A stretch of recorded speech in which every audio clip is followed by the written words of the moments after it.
こんにちは、たつくりです。今回は折り紙で簡単なうさぎの顔を作っていきます。折り紙1枚でできて、顔はペンで描いています。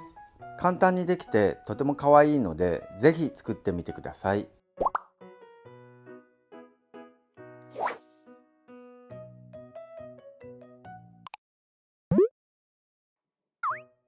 では早速作っていきます。まず裏返して上下と左右に角が来るように置きます。下の角を上の角に合わせて折ります。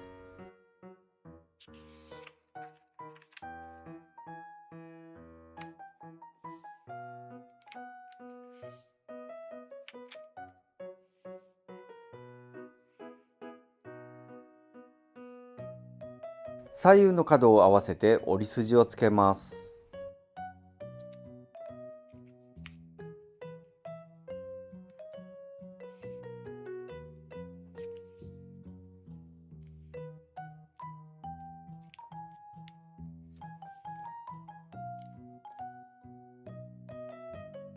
上の角を2枚とも下の中心に合わせて折ります。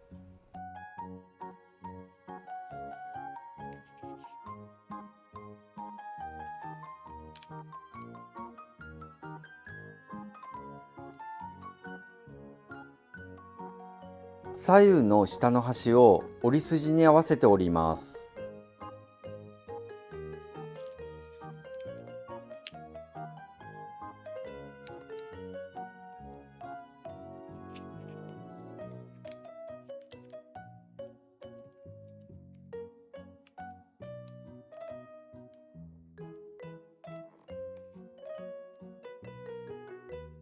左右の角を中心に合わせて折ります。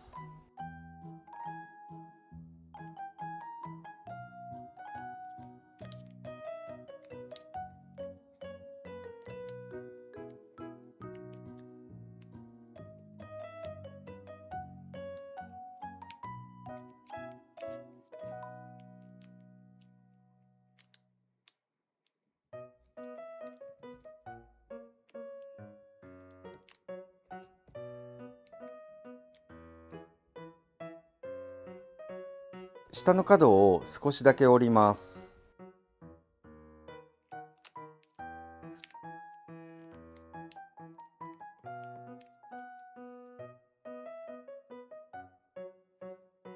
上の2つの角を左右の角に合わせて折ります。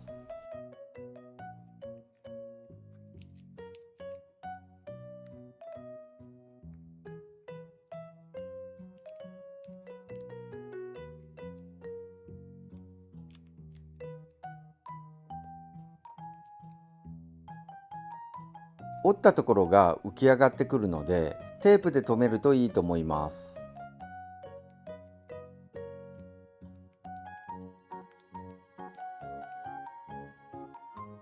裏返してペンで顔を描きます。